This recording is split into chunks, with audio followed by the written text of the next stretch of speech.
Folks, over the last couple of weeks, you have heard me say repeatedly that the consumer is broken. The consumer is scared. The consumer is reacting. They react when they don't know what's going on. Now we are seeing numbers and how bad the reactions were.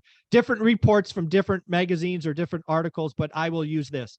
Roughly speaking, there's been $120 billion in a 10-day period that has come out of the regional banking system and gone elsewhere. I'm going to be talking to Taylor from Life Goal Investments because it appears that about 2/3, or we'll call it $70 billion, that ended up in the big banks. Makes sense. That's rational. But Taylor, where'd the other $40 billion go? Where is it? I don't know. It's crazy.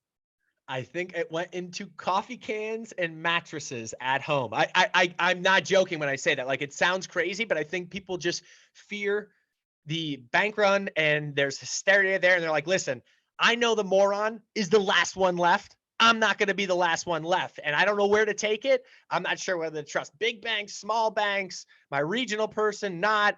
I'm just taking it, and I'm going to take it home and put it right in a coffee can, and no one's going to touch it.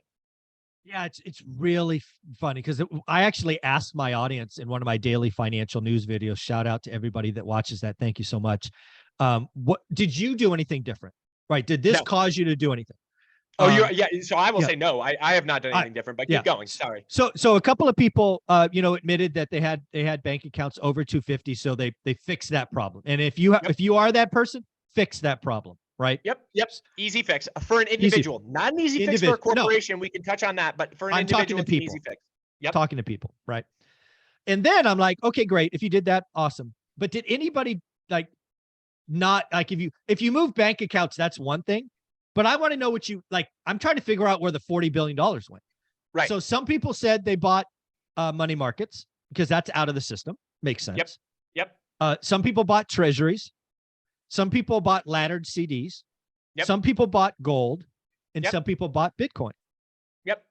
All of this money coming out of the banks is going to make that savings rate that people have been talking about ad nauseum look extremely low.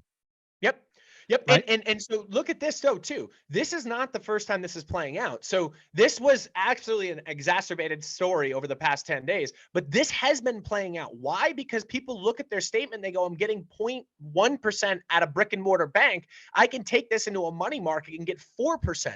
I'm not an idiot. I know that those are essentially risk-free assets as well. Why not take it there and house it there instead? Yeah, and this is why what we're going through is akin to the savings and loan crisis. Correct. Again, folks, it's not the Great Recession. Do yourself some research. Pull out Wikipedia or Investopedia or whatever it is. Go look at the S&L crisis. Rates went up. People couldn't get it in a bank. They moved it out. Banks had a problem. We lost 1,000 S&Ls. Oh, by the way, if you're in real estate, commercial lending is going to collapse. It's going to be a problem, especially office. How did savings and loan crash or get resolved? RTC, Resolution Trust Corporation. Sam Zell, the original grave dancer, bought a lot of crap from RTC. That's what made him a billionaire. This is all going the same direction. And again, this is not a moment. This is quarters and years coming. But yeah, it was wild to see the money move. Cracks are forming. So my solution to this problem, and we discussed it a little bit on the last week, but my solution to this is like, listen, you need to step in as the FDIC and the government at large and say, we are going to guarantee all deposits. And I'll let you dispute this if you don't agree with it. And I'll give you my solution here in a second. You need to step in and say all deposits are secure. And my solution to how this does not get charged back to the taxpayer, which it currently is in our current framework, because they're going to step in and save these things and it's going to be taxes that end up paying for it, is take those that have over $250,000 worth of deposits and charge them a self-insurance fee.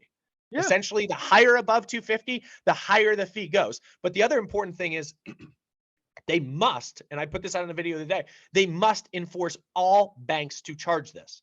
And the reason you can't have it just be, whomever wants to charge it can charge it and not, is because JP Morgan's not going to charge it. And they're going to continue to steal customers from that regional bank. Why? Because JP Morgan knows damn well that the government is going to bail them out and backstop them if they were to fail, because they're too big to fail. Whereas that regional bank with 25 branches, they don't have that same comfort level.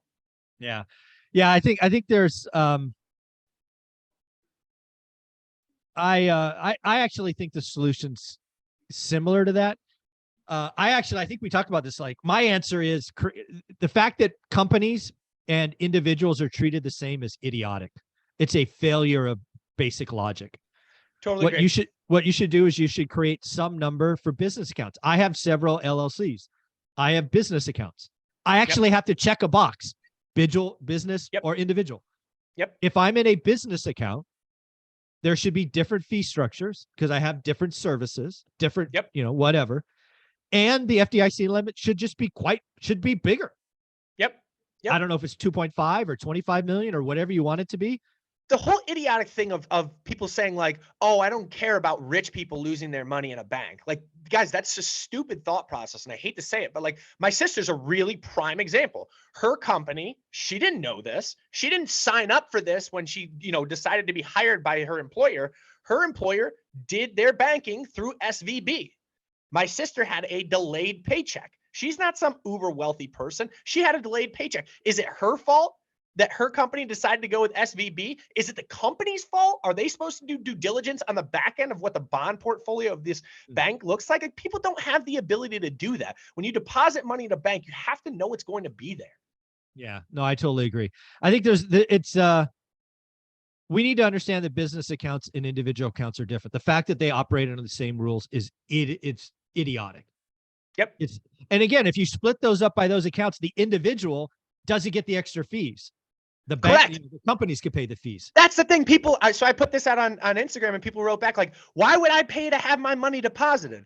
I'm like, well, first of all, you're likely not above that 250. So you're going to be paying for the insurance on those accounts, guys. Like, why don't we just self-insure those large accounts? Yeah. And then they go, hey, well, is it too much work for them to split up their accounts to 250? I'm like, guys, yes, it is. If you have $10 million, which is, peanuts for some of these companies, $10 million, bankroll that you do paychecks with, that's 40 different banking relationships and accounts. Impossible. Like, that's an absurd thought. No, again, get a business account, have a different limit, make it 2.5 shit, make it 20. I don't care. Make it 250, whatever you want it to be, but just have the scale, pay for the insurance. We're good to go. But again, totally agree. The point of this is I am shocked at how fast the money moved. And the fact I honestly didn't expect 30, like, think about it, right? You're holding a cup and 30% of the water fell out. It's in bank. Yeah. It's under mattresses and coffee cans. And in case you're wondering, like, this is stating the obvious. That's not good for regional banks. Like, we're trying to fix this situation. Dude, it's not good for the economy. It's not good. If you are so scared that you are taking your $8,000 out of the bank and storing it in a sock in your sock drawer, I'm going to guess you're not spending a lot of money. Yeah, you're darn right. You're darn right. If that's your thought process, that is going back to you, back to the home, put it beneath the floorboard, and that's not moving. That is not moving, folks. The consumer broke 2 weeks ago. We brought it to you here first. We are going to have a recession, as we talked in the previous video. Even the Fed says one's coming. I'm shocked that nobody else is reporting this. Taylor, you do an amazing job. Where can people follow you? Yeah, thanks so much, Michael. Yeah, follow us on Instagram and on TikTok. We do different things in different places. We're at Life Goal Investments. Thank you, buddy.